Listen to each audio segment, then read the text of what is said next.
Boa noite, está no ar mais uma edição do STP em linha. O Partido Ação Democrática Independente, ADI, reagiu hoje à publicação do edital que convocava o seu líder, Patrice Emery Trovoada, a comparecer no Ministério Público. O comunicado, lido pelo porta-voz do ADI, Abnildo de Oliveira, informava a imprensa sobre as decisões saídas da reunião da Comissão Política do Partido, realizada na última quinta-feira. Foi com bastante surpresa e profunda indignação que a Comissão Política do ADI, Ação Democrática Independente, tomou conhecimento de um edital do Ministério Público que solicita a comparência do seu líder, Dr. Patrice Trovoada, na qualidade de arguido para um interrogatório no âmbito de um pretenso processo que decorre os seus termos sob o número 816/2013. Não tendo jamais sido regularmente notificado para comparecer e observadas as prescrições do Código de Processo Penal em vigor, qualquer outro expediente é revelador de uma grosseira e propositada violação das leis e demonstra uma inaceitável incompetência, mesmo na prática do mal, de um magistrado do Ministério Público. Para além disso, o próprio edital viola as suas disposições, tendo sido afixado em inúmeros edifícios públicos, incluindo no Liceu Nacional Cineu Marcelo da Veiga, quando ele próprio determina que seja apenas afixado em 2 locais que a lei designa, o que, por sua vez, revela o desejo de ofender a presunção de inocência de que goza o arguido, o seu estatuto, o segredo de justiça, atenta contra a sua integridade, o denigre e difama irremediavelmente.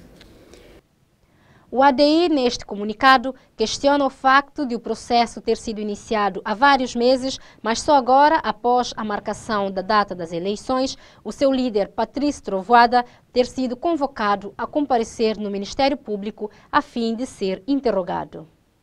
A queixa foi apresentada há cerca de 19 meses e só agora, 2 dias após a marcação das eleições, é que tentam notificar Patrice Trovoada com o claro intuito de prejudicar a sua participação na vida política do país e atentar contra a sua imagem internacional.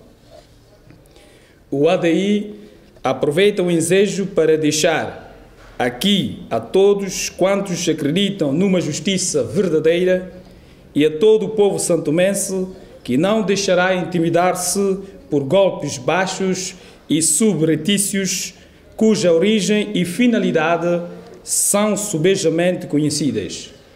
O ADI garante ainda a todos os santomenses que continuará a utilizar a lei, os tribunais nacionais e internacionais para combater os fora da lei, bem como todos aqueles que ergueram a vingança como um instrumento da sua política.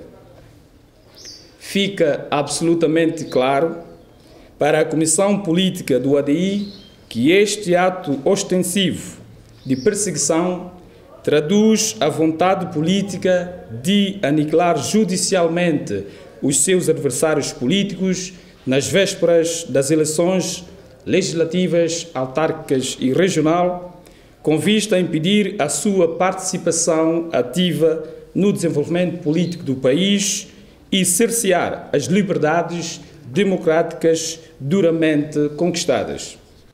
O ADI condenou ainda a forma como seu líder, Patrice Trovoada, foi convocado a comparecer no Ministério Público e condenou também a abordagem feita pela Televisão Pública Nacional sobre a matéria. A emissão e a difusão massiva e selvagem desse edital, ao arrepio de todos os princípios e normas consagrados nas leis aplicáveis, está em contradição com os apelos e promessas de Sua Excelência, Sr. Presidente da República, de reconciliação e união de todos os santomenses e confirma literalmente todas as reflexões e constatações contidas no discurso proferido pelo presidente do Supremo Tribunal de Justiça, Dr. José de Vera Cruz Bandeira, a quando da abertura do corrente ano judicial, particularmente no que diz respeito à manipulação da justiça para fins políticos pelos atuais poderes. O ADI vem igualmente repudiar veementemente a forma descarada e abusiva como a TVS tratou essa informação ontem no horário nobre de informação, o telejornal, demonstrando claramente que essa estação de televisão está comungada com o poder no plano maquiavélico do assassinato político do adversário Patrício Trovoada, líder do maior partido no país. O ADI, os seus militantes, o povo de São Tomé e Príncipe e a comunidade internacional permanecem vigilantes e jamais permitirão que as forças do retrocesso voltem a reinstalar-se no país e ponham em marcha a conquista demonstrada e democrática logradas pelo nosso povo. 18 de julho é o Dia Internacional de Nelson Mandela. A data foi instituída pela Assembleia Geral da Organização das Nações Unidas em novembro de 2009.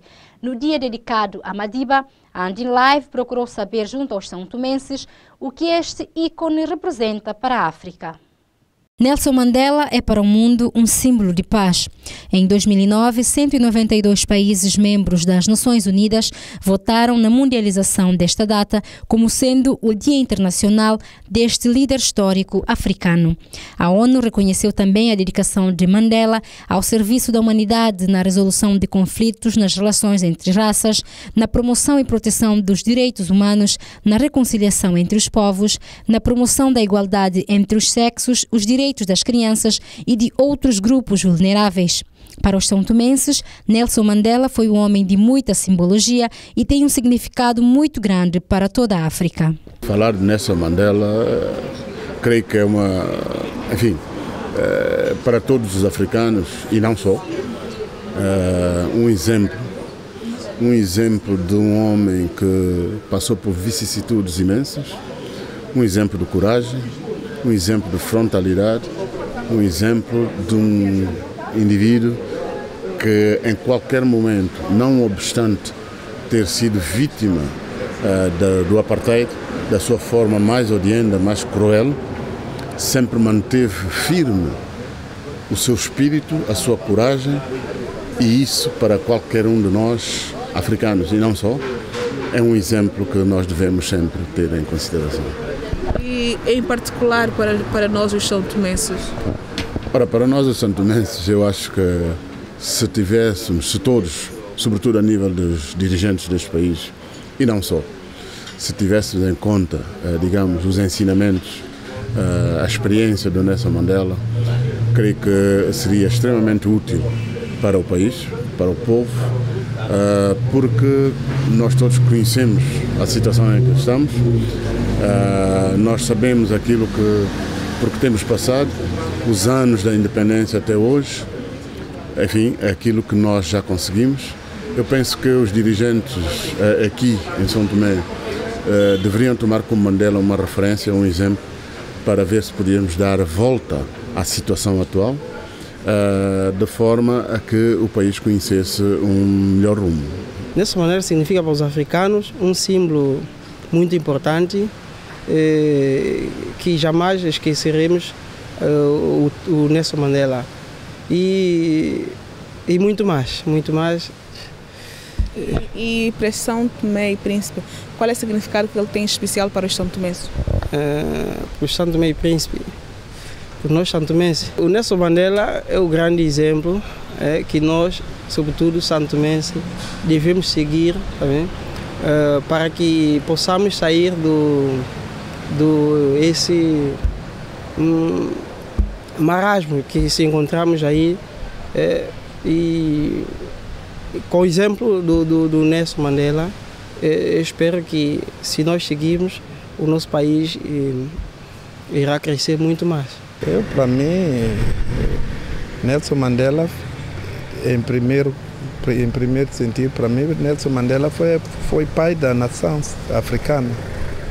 uma pessoa que sempre deu tudo quanto que ele podia em benefício da África do Sul, e não é só, para toda a África. E para os santomenses, que significado Nelson Mandela tem?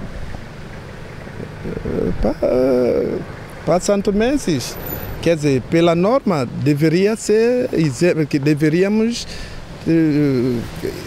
interpretá-lo em aquilo que Nelson Mandela cultivou. Infelizmente, em Santo Tomé não se verifica santomenses com esse princípio. Até agora, para mim, no meu ponto de vista, eu não vejo. Mas a norma, pelos santomenses, deveríamos seguir exemplos deixados por ele. Ele como um dos defensores, ele como um daqueles que lutou por o regime de apartheid na África do Sul, ele crê que ele como nós temos ele como um expoente máximo a nível da África, tendo em conta que as suas raízes até então, ele sempre lutou por os direitos do homem livre na África e no mundo. Para os santomenses, nós temos ele como podemos dizer assim, como um líder máximo, e muitas das obras nossas é inspirada nele. E acha que os santomenses têm seguido, têm imitado o trajeto de Nelson Mandela? O que faz falta é que nós ganhemos a consciência em si e comecemos a projetar-nos como projetou Mandela, porque Mandela, acima de tudo, embora sendo sul-africano, ele é um grande nosso líder para nós como africanos, tendo em conta também que os seus pensamentos até hoje são vigentes. Mandela é ainda considerado o mais importante líder africano, sendo que seu trabalho internacional na luta pelos direitos humanos foi reconhecido com a atribuição do Prêmio Nobel da Paz em 1993. Atualmente, em São Tomé, diz-se que sexta-feira é Dia do Homem. A Andin Live foi descobrir o que afinal os homens fazem neste dia. A reportagem é da jornalista da Andin Live, Carla Matias. Hoje é sexta-feira, último dia útil da semana. De um tempo para cá tem-se ouvido dizer que sexta-feira é Dia do Homem. Nesse sentido, a Andin Live saiu à rua para apurar o que torna esse dia diferente de outros dias. Vamos saber o que os homens têm a dizer sobre esse dia. Eu considero porque quase é fim de semana e sexta-feira vai para a discoteca, passeando, vai outros lugares também. Sexta-feira é Dia do Homem. Sim. É o Dia do Homem, o Dia do Chilo. Yeah. E o que é que vocês costumam fazer nas sextas-feiras? Sair, divertir, com bradas, com meus niggas e encher a cara. Eu mesmo sair com os amigos, esquecer o problema de segunda a quinta. Porque sexta, sábado, domingo é para relaxar. E onde é que costumam ir mais? É para festa com os amigos, por exemplo, na Pirata, na sexta não falha. E agora com o novo evento, festa no quintal na Unias, também a gente não falha. Esse estilo. A gente gosta mesmo de sair à noite. Sair à noite é Santola é muito pequeno e não há festa. A sexta-feira é o único dia que a gente encontra para divertir, para sair, para estar com meus niggas. Bom, normalmente é que sexta-feira, no início da segunda-feira, começa o trabalho do homem, um sacrifício muito grande. Segunda, terça, quarta, quinta. Sexta-feira termina praticamente o expediente à tarde. Eu acho que a noite é a continuação de convivência. Tá bem. E o que tu costumas fazer nas sextas-feiras? Bom, sextas-feiras assim, são as 21, vai sair assim para qualquer sítio. Senta com amigo, discoteca, um sítio assim mais, ou seja, uma cena assim mais romântico, mas cenas a ver com juventude. É mais que é mais ou menos isso que sexta-feira significa. Lugares mais frequentados? Realmente que zomba, discotecas assim. Tá. Considera sexta-feira como Dia do Homem? Considero sim, porque é um grande dia que o homem tem que festejar, passear. Quem vai à discoteca vai, quem convive com os amigos convive, com a namorada, com a mulher. É grande dia. Ficou claro que para muitos sexta-feira é um dia de diversão, dia para ir para a discoteca, bares, rolotes e muito mais. Mas nem todos partilham da mesma opinião. Eu vejo que sexta-feira, em vez de nós estarmos a perder tempo com a discoteca, está no lugar que não é devido a um jovem, que nós sabemos que Deus, nós devemos estar com Deus. Nós temos na sexta-feira, nas nossas igrejas, a igreja Maná, em vez de eu indo para a discoteca, é melhor estar na igreja com Deus, porque Ele é Deus quem sara, Ele é Deus quem nos dá vitória. Em vez de nós estarmos a perder tempo com coisa que não tem nada a ver com a nossa chamada, é melhor nós estamos nas igrejas, buscar Deus no primeiro lugar, como está escrito em Mateus 6,38, porque Deus é quem, Ele é quem nos dá, Ele é quem livra de todo o mal. E para isso, como é que nós devemos, em vez de nós estarmos a perder tempo com coisa do mundo, é melhor nós estamos na igreja e buscar Ele todas as sexta-feiras, às 7, às 18 horas, em vez de estar lá às noitadas, a dançar, sempre, nós sabemos que na discoteca é um lugar onde que todo espírito entra. Em vez de estar na confusão, é melhor ir buscar Deus para que Ele possa nos abençoar todas as vezes que nós precisamos e também que Ele possa guiar-nos. É só isso que eu tenho a falar. Considera a sexta-feira como o Dia do Homem? Eu acho que não.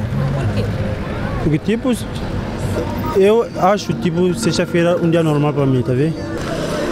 Dia de homem ou não, facto é que esse dia tornou-se popular em Santo Tomé e Príncipe devido a algumas músicas de cantores angolanos, Afroman, Zona 5 e Os Calibrados. Nesse sentido, o Andy Live promete acompanhar de perto como são vividas essas noites. Hoje é dia do homem, não tem mais pra ninguém. Rasga a camisa, esqueça minha pasta, o mambo começa bem. Saio da secção, sem permissão. Hoje não me parem, eu peço demissão. Para garantir um bom dia, sem problemas e preocupações. Ligo pra baby, antes passo por lá, boy, vou fazer amor. Após o amor, dou um toca-luz. Se não tiver de carro, vazo mesmo avô. Dia do homem, dia do homem, é dia do homem.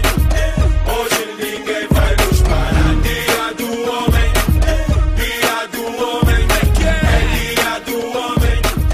Hoje ninguém vai nos parar. A profissão de bate-chapas é muito antiga em São Tomé e Príncipe. Muitos são os que se dedicam a este ofício. A Andy Live foi ao encontro dos mestres que praticam esta profissão. Confira na reportagem da jornalista Yolanda Graça. Em São Tomé e Príncipe, a profissão de bate-chapas é muito antiga e muitos são os que dedicam a este ofício. Fomos saber o que faz um bate-chapa e quais são os materiais utilizados nesta profissão. Eu sou bate-chapa, profissão, já mais ou menos, mais 10 anos mais. Tenho 84 anos de idade, moro em Santo Antônio. E essa é a minha área, estou a dedicar. E qual é a função de um bate-chapa? O que é que ele faz concretamente quando um carro chega à oficina? Bate-chapa é assim, é uma função específica. Quando é um acidente, um carro quando acidenta ou tem um roço, ou quando um carro está mesmo podre a cair, a gente prepara, retira aquela parte podre, funciona outras molduras, solda, mesmo escape, mesmo como você também para-brisa, a gente também tira, troca as para-brisas, não só fecho da porta, quer dizer, viaturas assim. Vocês dão vida? A viatura, exatamente. Enquanto o fabrica, né? E cada vez que vai caindo, quebrando, a gente vai pondo. Depois o pintor também segue com o pintor seu procedimento. E um bate-chapa não pinta? Não, isso é só pintor.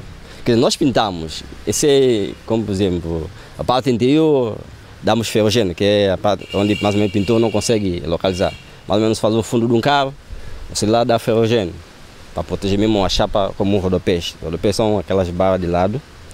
E a gente quando prepara, a gente pinta dentro, coloca, porque é uma parte que está dentro, não está visível. A parte de fora, o pintor é que pinta. E quais são os materiais que vocês utilizam na reparação de uma viatura? Não tem vários materiais, temos martelos, copos, atalhadeiras, encontros, macaco de esticar, temos maçarico, também com manômetro, que é um jogo de soldadura, também chaves, chaves para desapertar, alicate de cavar, alicate de silicone, quer dizer, muitas ferramentas. Os materiais utilizados pelos bate-chapas são adquiridos mesmo cá em São Tomé. No chapa lisa, nós compramos chapa lisa, tem vários, aqui no rame, o rame ajuda bastante, também tem HB, também em fruta, tem os contentores, Também não só chapa, compramos oxigênio, carbureto. A profissão de bate-chapa, como muitas outras, é uma profissão que acarreta um bocado de segurança. Como é que vocês têm feito aqui em matéria de segurança? Segurança, sabe como na África é? A África, a gente trabalha se desenrascado, mas a gente faz tudo possível para poder manter segurança, tá vendo? Tendo mais cuidado com os materiais, porque normalmente trabalhamos com materiais perigosos. No caso do carbureto, o oxigênio são materiais, como dizer, explosivos. Uma coisa que pode explodir a qualquer momento. Para a gente tomar os cuidados possíveis, né? Tendo em conta que nós não temos aquela condição assim toda de proteção, mas o que podemos fazer, a gente faz. E essa profissão, ou melhor dizer, as oficinas de bate-chapa, há muita concorrência aqui em São Tomé, em termos de fregueses, como é que é a clientela? Quer dizer, clientela é assim, pá. Isso também vai dependendo com o bolso do cliente, né? Porque há momento, é tipo assim negócio. Você vai para um lado, pá, você faz um orçamento, pá, pede um X. Quer dizer, não há assim um preço real. Cada um tem o seu preço. E como sabe, o custo de vida está difícil, pá. Há os que ocorrem a lugares mais módicos, né? Onde fica mais barato. Também depende, somente tem o seu cliente, é o seu cliente, ele sempre trabalha consigo. Numa oficina de bate-chapas, podemos encontrar outras profissões que complementam na transformação de uma viatura. Os bate-chapas sempre trabalham em parceria com o pintor, já que depois de fazer o seu trabalho, o carro precisa ser pintado. Está aqui nessa oficina a trabalhar há quanto tempo? Não faço ideia, mas há mais de 20 anos. Há mais de 20 anos. Eu pude aqui notar que a sua profissão aqui não é de bate-chapa, mas sim pintor. Só é a única área até agora, por enquanto. E qual é o processo que se faz para poder pintar um carro? Processo em termos de processo... Qual é o procedimento? Quando o carro chega, o que é que se faz primeiro para poder se pintar? Bem, o carro em si, para iniciar a pintura, tem que passar de bate-chapa.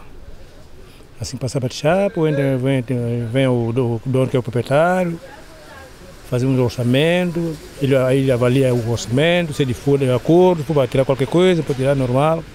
Por aqui vai iniciar no trabalho. E quais são os materiais que se utiliza para poder pintar um carro? Até usamos bitume, que é o bitume de pedra, usamos primário, que é um material depois, usamos diluente, tintas, são várias espécies, lixas e outras coisas. E quanto tempo que um pintor pode levar para poder... Imaginemos esse carro aqui à nossa frente agora que estás a preparar. Quanto tempo que ele pode levar aqui em suas mãos para poder estar pintado? No carro nós temos estado um bocadinho péssimo, máximo 30 dias. Máximo 30 dias. Como é que é? A pintar trabalha sozinho ou também tem alguém que ajuda? Tem alguns... Não, mas também não pode estar sozinho. Por ser um pequenino também tem que ter ao lado. De qualquer maneira é uma ajuda. Tem aqui com meu filho, tem os outros. É pintor já há 20 anos. E como é que vê essa área da pintura aqui em São Tomé e Príncipe nas oficinas? Como é que vê em termos de, movimento? O movimento é de acordo, a oficina principalmente a nossa área, que é a área auto. É uma área que tem um momento que sobe, tem um momento que baixa. Isso vai dependendo temporariamente. Hilário Ramos, pintor há 20 anos, disse que muitos aprendizes já passaram em suas mãos. Muitos. Outros que vêm só um dia pode sair, eu também fico aqui uma semana, também fico aqui, nem chega um mês. Quer dizer, hoje em dia, principalmente as pessoas de motoqueta, mais viciado a moda e vendas, ambulante, como dizem. Hoje em dia as crianças já não querem aprender a arte. É difícil. Muito difícil. Mas isso é porque a que se deve? Quer dizer, já estão, já entraram no outro ramo, já não é como nós que aprendemos naquela era, as coisas eram mais difíceis, ou era mais fácil, não sei como dizer, hoje em dia, se vem hoje, hoje mesmo para precisar de dinheiro, não dá, a oficina não dá para isso. Nesta oficina, conhecemos 2 aprendizes, Alex e Luizinho. Como é que você se chama? Alex Vaizuzi da Mídia. E você? Luizinho. Luizinho que trabalha aqui como ajudante há quanto tempo? 2 semanas. 2 semanas agora? O que já aprendeste? Aprendi a fazer tira de chapa. Tira de chapa é o que? Cada chapa é quando se pega uma chapa e corta e sai fino e que cola, pode colar com qualquer coisa. Você com 2 semanas já faz isso? Sim. E tá em qual classe? Sexta. Sexta, está a estudar muito bem. Quando você crescer, quer ser o quê? Engenheiro. De quê? Engenheiro de quê? De fábrica de carro. E você está aqui há quanto tempo? 1 mês. 1 mês. O que já sabes fazer aqui nesse prazo que estás cá? Soldar, desmontar com a peça de carro, fazer tira de chapa, etc. E estás a estudar? Sim. Qual é a classe? Sexta. Também sexta. Já vou fazer a mesma pergunta que eu fiz a ele, né? Quando cresceres, o que queres ser? Mecânico. Gostas mesmo dessa profissão? Sim. E se imaginamos que alguém tirasse você daqui, como é que você ia sentir? Triste. Por quê? Porque eu gosto de mecânico. Tem uma profissão que você quer aprender para poder um dia ser um bom mecânico aqui em São Tomé? Sim. E o que é que você gosta mais aqui como ajudante? O que é que gostas mais de ver os mecânicos, os bate-chapas a fazerem? O que é que gostas mais de ver? Desmontar peça de motor, roda, etc. Vocês têm assim alguma mensagem para esses garotos que ficam lá em casa, não gostam de estudar, não gostam de aprender nada, nenhuma arte? O que é que você diz para eles? Que fica lá em casa lá, brincar para vir aprender uma arte que eles quiserem. Mesmo que eles estão a estudar, pode ser que estudo não dá certo, que já aprenderam, mais tarde pode dar alguma coisa para o país. Dia a dia de um bate-chapa depende muito dos clientes e da movimentação na oficina. Dia dá, dia não dá. Estamos contentados com esse país. Como? Onde nós vamos? Mas não tem nenhum sítio para ir. Não tem condições. Nós vemos aqui também algumas crianças. Como é que elas vêm para aqui para poderem aprender? Eles vêm às vezes a pé, às vezes eu que tenho que levar na moto.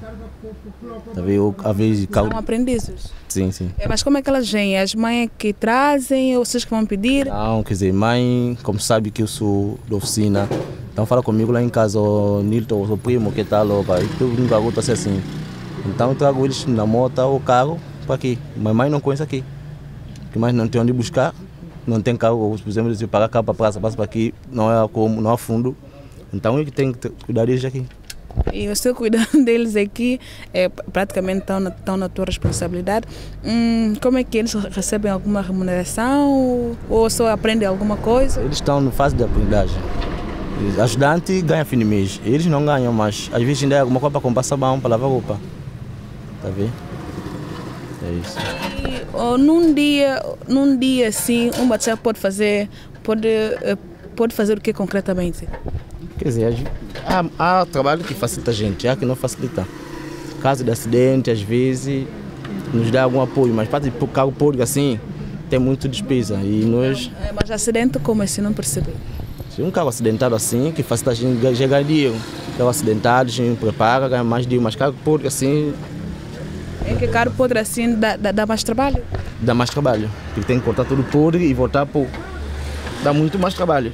E um carro acidentado demora assim quanto tempo para poder estar preparado? Depende do acidente. Há acidente que dá, depende uns 15 dias, há que fica assim 7 meses. É que ele dá. E um carro podre, quanto tempo que ele leva para estar pronto? Dependendo do carro podre. Há alguns que toque, há também que é podre mesmo. Por causa desse carro está lá à frente para reparar, é muito podre. E isso demora, fica 6, 7 meses, 4 meses, dependendo. Se não tiver todo o dinheiro na mão, a gente compra todo o material e trabalha e mão de obra ele pode dar a transportação. Uma profissão que, segundo o Nilton, dá para sobreviver. Dá, porque toda profissão dá. Mas tudo o problema é não há emprego. Porque haver de emprego, aqueles pessoas que trabalham no setor do Estado, o mesmo carpinteiro, marceneiro, pedreiro. E quando tem um bom trabalho, recebe valor. Essa pessoa também recebe esse valor, tem essa vontade de dizer, deixa eu comprar uma moto ou um carro. Se está com a dinheiro, deixa eu trazer para tal oficina, para ver também se ganha um dinheiro. Quando eles não ganham dinheiro, nós também ficamos parados. Às vezes nós ficamos aqui 6 meses parados, porque não há oxigênio no país, estamos dependendo de nigeriano.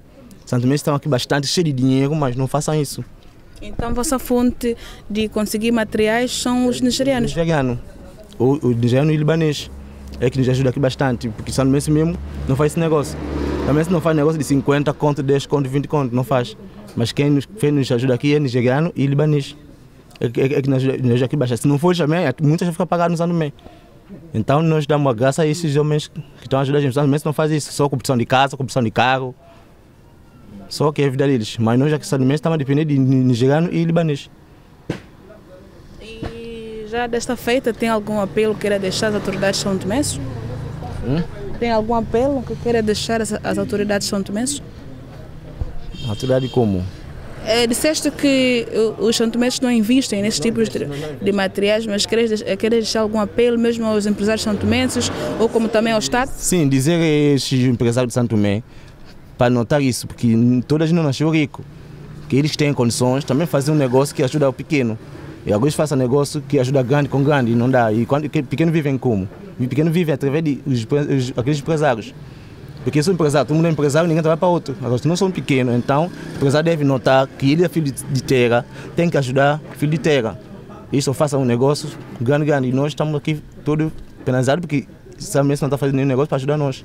Esta oficina está situada em Vila Maria e existe há mais de 20 anos.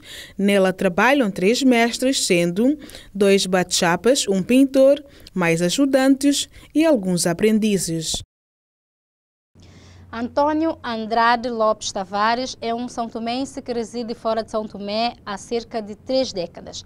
A Andin Live vai conversar com este são tomense e saber um pouco sobre as suas atividades, já que hoje comemora-se o Dia Internacional de Nelson Mandela e Antônio Andrade tem um instituto com o nome de Madiba.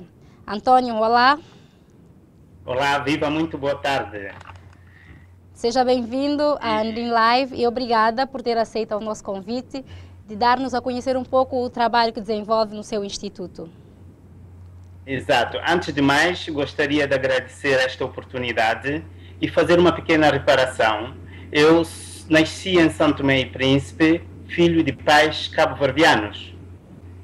E os meus pais viveram 23 anos em São Tomé e eu nasci em São Tomé.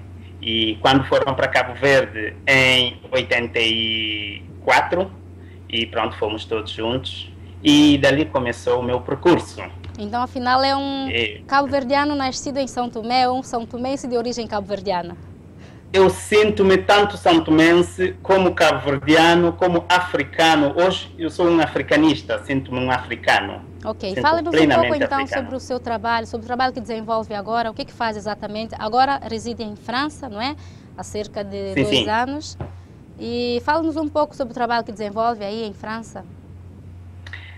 Sim, França é uma história da atualidade, porque o meu percurso não começou em França e a minha diáspora começou em princípio, em 84, fomos para a terra, supostamente, dos nossos pais. E, evidentemente, nós que não nascemos em Cabo Verde, como todas as histórias dos filhos dos imigrantes, e muitas vezes em Cabo Verde somos tratados como santomenses, em São Tomé somos tratados como cabo-verdianos e, ao fim e ao cabo, nós somos forçados a sentirmos-nos cidadãos do mundo. É o que se passa comigo. Então, em 89, fui para Portugal, onde fiz os meus estudos e, dentre outros, fiz os meus estudos universitários e mais tarde concluí os meus estudos na Bélgica e terminei em 2003, em 2004, sim. Depois fui funcionário no Ministério da Justiça belga e no âmbito do Diversity Plan, onde que eles disseram que temos que meter a diversidade no seio das administrações públicas. Então eu aproveitei e tive esta oportunidade e pelo concurso público. Ok, e ao longo deste tempo, chegou a regressar a São Tomé ao longo de todos estes anos? Sim, regressei a São Tomé em 98, quando eu colaborava numa escola secundária ED2 e no Porto. Então, no fim do ano, nós organizamos uma visita a São Tomé e Príncipe, grupo de professores, éramos um grupo que fazíamos o curso também de educadores e animadores dos internatos, e fomos para São Tomé e Príncipe, e fomos passar um mês, e numa atividade filantrópica, cultural, onde fizemos uma campanha durante um ano, recolhemos livros, cadernos, e então viajamos para São Tomé e Príncipe nessa altura, em 98. E foi nessa altura que eu revisitei São Tomé e Príncipe. E qual foi a sensação? Assim. Como é que viu? Qual foi a... Sim, para mim foi uma experiência, foi uma alegria. Eu, quando cheguei a São Tomé e Príncipe, fui visitar o bairro do hospital onde cresci, porque os meus pais viveram na nossa colônia açoriana e eu nasci na Ribeira Afonso. E então fui visitar todas essas zonas, São João dos Angulares. Para mim foi uma coisa, foi o reviver da minha nascença, não é? Okay. E de pessoas amigas. Ok, e conte-nos então como é que surgiu o Instituto Internacional Nelson Mandela? Exato, o Instituto Nacional Nelson Mandela vem dar força aos passos que comecei a dar no âmbito social, no âmbito de proteção da comunidade imigrante. E os passos que eu comecei a dar começou em 92, na altura em que eu mudei do rumo, porque em princípio eu estava numa via escolástica, via destinada a estudar e vocacionada aos sacerdotes, né? E então eu desisti desta carreira e para abraçar outros objetivos. E então foi aí que eu entendi que a nossa comunidade não estava a ser integrada. A comunidade africana em geral não estava a ser integrada. Havia muitos problemas de aceitação. Havia um problema de exclusão social muito forte. Havia pessoas que vinham trabalhar no fim do mês, não recebiam. Tinham problemas com segurança social. Tinha mil e uns problemas. E então eu senti na obrigação de abraçar. Então nessa altura eu criei uma associação que se chamava Pontos nos Is, que em princípio tentou propor a possibilidade de levar as instituições públicas a refletirem sobre o real problema da integração dos imigrantes. Que imigração, que integração que eles propunham aos imigrantes. Ok, e quantos imigrantes o seu instituto já chegou a apoiar, ou enfim, apoia? Como é que tipo de apoio oferece? Sim, e antes de chegarmos agora ao instituto, porque o instituto eu acho que está a ser criado no sentido de levar a reflexão. Eu terminei uma campanha de sensibilização perto das autoridades públicas, da prefeitura, da comitê de aglomerações e associações de comunas, e a política descentralizada e desconcentrada do Estado francês, no sentido de se questionarem que imigração, que integração, porque a comunidade dos imigrantes continuam sendo discriminadas, excluídas, a meritocracia não existe. No ponto de vista técnico-científico, quase que existe uma barreira onde não devem ultrapassar. Então, nós achamos que o Instituto acha que o século XXI é um século onde a tecnologia de informações e comunicações, já agora, permita-me louvar a vossa iniciativa, porque esta vossa iniciativa eu acho que é de tirar o chapéu, porque está a permitir dar conhecimento não só aos santomenses, como também aos cabo-verdianos, aos africanos e os amigos, amantes da África, né, do que efetivamente é valor e qualidade no seio das comunidades, porque não está a ser vista. Muito obrigado, é uma parte. Muito obrigado aos senhores que tiveram esta iniciativa. E, do outro lado, cujo objetivo é proteger as comunidades imigrantes, representá-los a nível jurídico, ajudá-los nos processos administrativos, ajudá-los na escolha das suas vocações e orientar os filhos, porque muitas vezes, mesmo a orientação vocacional dos filhos dos imigrantes é condicionado aos fatores socioantropológicos da reprodução social, onde as crianças devem seguir os passos dos pais, enquanto todos os pais sonham que os seus filhos um dia possam ser melhores do que eles. Compreendo. É este o nosso objetivo. Neste momento, estamos presentes e a França é a casa-mãe, e não está tão desenvolvido como na Argentina, porque a Argentina tem um núcleo e Madinter, que é o primeiro lugar onde nos estendemos, onde estamos na iminência de começar formação profissional ao nível universitário. É uma coisa uma notícia que me caiu e que eu estou esperançoso e muito contente com a forma como as pessoas ali na América Latina estão a acolher este objetivo.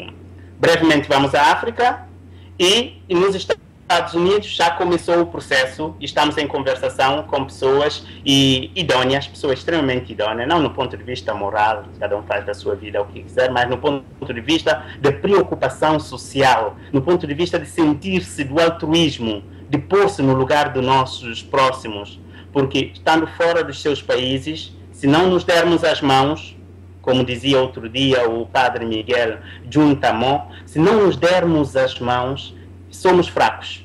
Okay. Somos fracos. E diga-nos, o Instituto conta com algum apoio, tem alguma parceria de alguma outra instituição, a nível mesmo da França? Exatamente.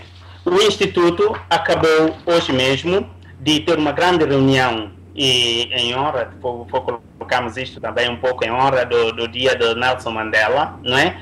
Uma reunião que se chama Partenariat pour la réflexion sur l'accueil, l'orientation, l'insertion socio-professionnelle des immigrés, l'ordre, sécurité e bien-être public. Ou seja, uma parceria para refletir efetivamente quais são as políticas, porque existem muitas ofertas, há solução para tudo, as pessoas oferecem tudo, mas no ponto de vista do resultado, continua o status quo. A situação continua como antes, nada muda, porque aumenta-se o dinheiro, aumenta-se serviços, bens e serviços, mas não se muda a mentalidade. Que eu acho que enquanto não mudarmos a mentalidade nas nossas ações, vermos as coisas com outros olhos, então as coisas não funcionam. Mesmo que termos muito dinheiro, construímos infraestruturas, podemos construir mil e umas coisas, se não mudarmos as nossas mentalidades, continuamos com o status quo.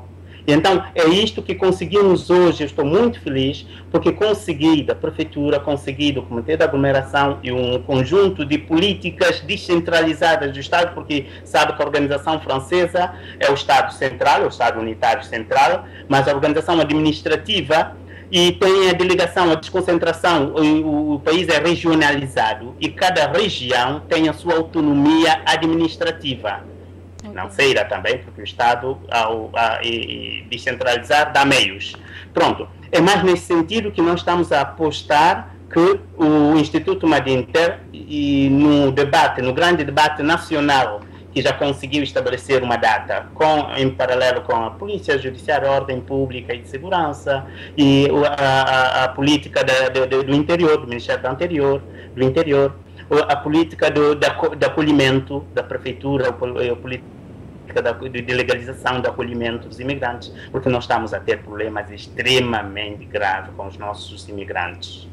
E de que forma o Instituto pretende, enfim, inverter este cenário, né? O atual estado de coisas relativamente à situação dos imigrantes africanos, sobretudo? Exato. Olha, o Instituto não pretende inverter o estado de coisa porque cada país tem a sua política de imigração. As normas estão estipuladas, né? As normas estão estipuladas. Mas de que forma pretende prestar apoio, se adapta aos imigrantes? Que tipo de apoio, enfim, que tipo de apoio o Instituto pretende fornecer aos imigrantes de forma a mitigar as dificuldades que eles enfrentam?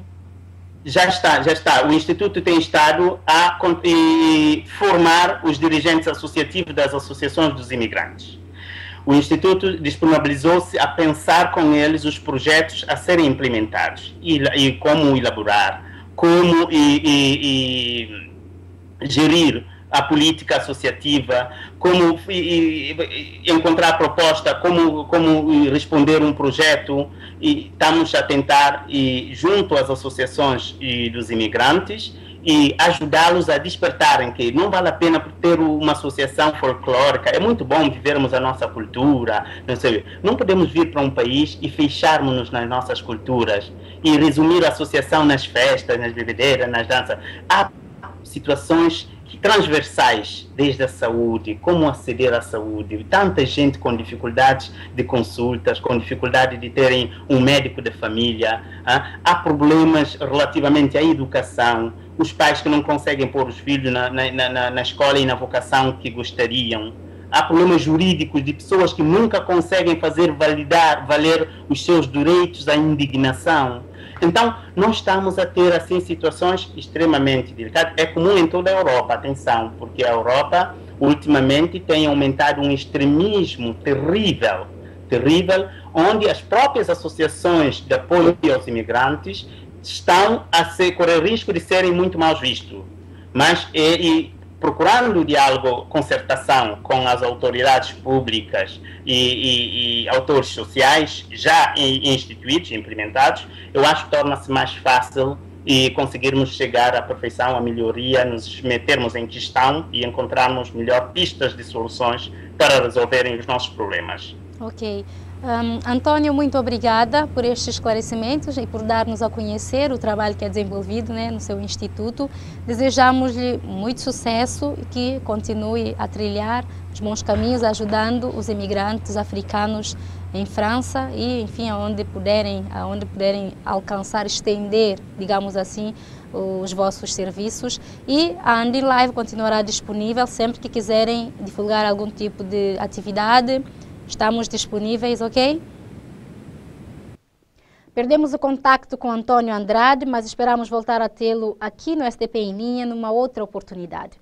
E assim concluímos esta edição do STP em Linha. Obrigado pela sua companhia. Estaremos de volta na segunda-feira. Boa noite, boa sexta-feira, Dia do Homem e da Mulher, e bom fim de semana.